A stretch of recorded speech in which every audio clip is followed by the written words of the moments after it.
Hello mga beshi, napakatagal nating hindi nagkita-kita. Diyos ko, napaka-busy ko nga nitong mga nakaraang araw mga beshi, kung alam nyo lang. Wala pa nga talaga akong trabaho mga beshi, pero daig ko pa nga talaga yung may trabaho. Pwede na nga ata akong maihalan tulad sa kalabaw. Napaka-hectic nga ng schedule ng beshi nyo ngayon. Nung nag-live nga ako ng gabi ng Sabado mga beshi, pinakita ko nga itong mga ititinda kong ukay-ukay. Ito nga yung mga dala-dala namin na galing Bulacan pa mga beshi. Sabi ko nga kay Papa, itulungan niya ako isa ka itong mga gamit na dadalhin namin doon kala Inang. Akala ko nga ay onti lang mga beshi, pero halos punong-puno nga yung kolong-kolong. Alam niyo ba beshi, sa tanang buhay ko ay hindi ko sukat akalain na makakapagtinda ako ng ukay-ukay ng mga damit. At sa tanang buhay ko nga mga beshi ay isang beses pa lang ako nakabili ng damit sa ukay-ukay. Wala naman talaga sa plano ko na mag-ukay-ukay ng mga damit beshi, pero sa impluwensya nga ng kapatid ko at wala naman akong trabaho, kaya eto gagawin ko na. Mga binigay nga lang sa akin damit to mga beshi at mga pinaglumaang damit ng aking mga anak, pero magaganda pa nga ang quality. Kung napanood nyo nga yung mga nakaraang vlog ko beshi nung December ay mga paglilinis sa bahay ang ginawa ko. Ang plano ko lang naman talaga mga beshi bago magtinda ng ukay-ukay ay magbawas lang ng mga damit ng mga pinaglumaan ng dalawa, at dahil sangkatutak na nga ang damitan nila, hindi na magkasya mga damit. At plano ko lang naman din talaga ipamigay kung sino nga ang may gusto ng mga damit ng pinaglumaan ng dalawang bata.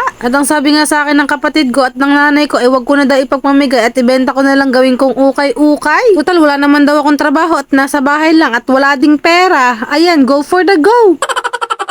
Sumigi na nga ako sa mga idea nila. Total, wala rin naman akong trabaho. At ayan, for the experience din naman ito. At wala rin namang masama kung susubukan ko dahil marangal naman na trabaho ito. Sabi nga nila, kahit anong trabaho, basta marangal. Basta wala kang inaapakan at inaagrabyadong tao. Anyway, alam ko meron sa inyo dyan mga beshi na iniisip na college graduate naman ako, bakit hindi na lang ako maghanap ng trabaho? Bakit hindi ka mag-abroad? Malaki ang kitaan sa abroad at dollar pa. Kung alam nyo lang po, ay naghahanap din po ako ng trabaho dati, lokal at ibang bansa pa. Siguro ang trabaho lang talaga ang sadyang mailap sa akin mga beshi, or iniisip ko na lang din talaga minsan na hindi yun ang will sa akin ni Lord. Kasi kung ano man ang gawin natin mga beshi, kung para sa atin talaga yung isang bagay, basta binigay mo naman yung best mo, ginawa mo naman lahat, si Lord na yung bahala sa atin sa natitira. Basta wag ka lang susuko sa mga pangarap mo at wag kang panghihinaan ng loob. Ako nga mga beshi, magte-30 na ako ngayong taon, pero feeling ko nag-uumpisa pa lang ako sa pangarap ko. At kung iniisip niyo mga beshi na magiging madali tong trabahong to para sa akin, abay nagkakamali kayo. Abay sa dalawang anak ko pa nga lang mga beshi, kala mo ng 10 ang katumbas. At wala rin naman magbabantay sa kanilang iba kundi ako, dahil nga may trabaho ang papa. Anyway, sinuot ko na nga itong belt bag mga beshi para maging ganap na akong tendera for today's video.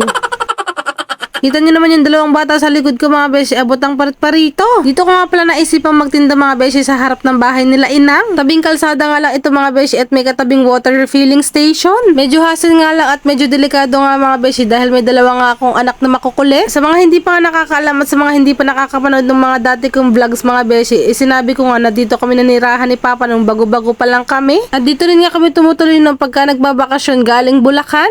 Anyway mga beshi, pagpasensyahan nyo na nga kung ngayon lang ako ulit nakapag-upload ng vlogs ko. Ang feeling, kala mo naman talaga may nanonood sa vlog ko.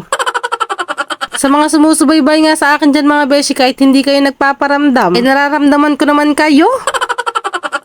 Maraming salamat mga beshi sa patuloy na pagsuporta sa akin. Huwag kayong mawawala beshi, dahil hindi ako mawawala, ipagpapatuloy ko lang itong vlogs ko. Sadyang mahina nga lang talaga ang lola niyo mga beshi at hindi ko nga mapagsabay-sabay. Anyway, tatapusin ko na nga itong video na to mga beshi dahil masyado na nga mahaba. Anyway, kung nagustuhan niyo naman itong vlog ko ay paki-like and follow and share niyo naman ako mga beshi. Pero kung sa tingin niyo ay walang kwenta itong vlog ko na to, ay skip niyo na lang. God bless us all. Mwah, mwah, mwah.